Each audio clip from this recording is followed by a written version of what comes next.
प्रत्येक अंगों से कर्म करके अपने जीवन को सुखद बना ले। स्वामी विवेकानंद की वो बात सुनकर के उस आदमी को प्रसन्नता हुई, प्रणाम करके तुरंत कर्मनिष्ठ हो गया। हम लोग श्रम ही इसीलिए करते हैं क्योंकि जीवन में कष्ट है, दुख है।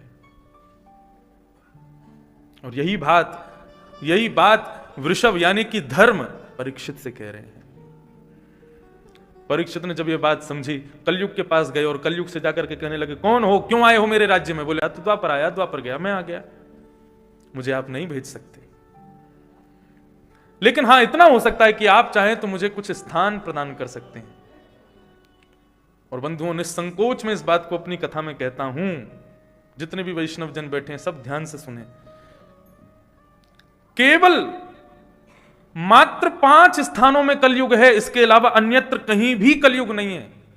फिर भी मानव पाप कर रहा है, तो ये इससे बड़ा उसका दुर्भाग्य नहीं हो सकता। केवल 5 स्थान हैं कलयुग के, और जो भी इन 5 स्थानों से सदैव बचा हुआ है वो वास्तव में या तो द्वापर युग में है, या त्रेता में है, या सतयुग में है, वो कलयुग में है ही नहीं। ये 5 स्थान कौन कौन से हैं? द्यूतम पानम स्त्रियः सूना, यत्राधर्मश्चतुर्विध, पुनश्च याचमानाय जातरूपमदात्रभू। द्यूतम पानम स्त्रियः सूना, पहले 4 स्थान दिए। पहला है जुआ, द्यूतम, दूसरा है पानम, तीसरा है परस्त्री संग, और चौथा है हिंसा। प्रथम द्यूतम, जुआ। किसी खेल को खेलने के लिए आप यदि शर्त लगाते हो, ये शर्त जो है ये भी जुआ है। लगी 500 की शर्त, ये शर्त क्या है? ये भी एक जुआ है।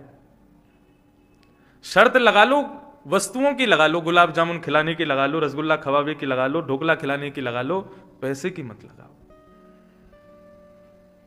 आज रात के भोजन की लगा लो, ऐसे शर्त ठीक हैं, लेकिन ये धन का नहीं होना चाहिए। धन स्वयं लक्ष्मी है, और आप लक्ष्मी की ऐसे इस प्रकार बाजी नहीं लगा सकते, इस प्रकार उसको जुए के रूप में प्रयोग नहीं कर सकते।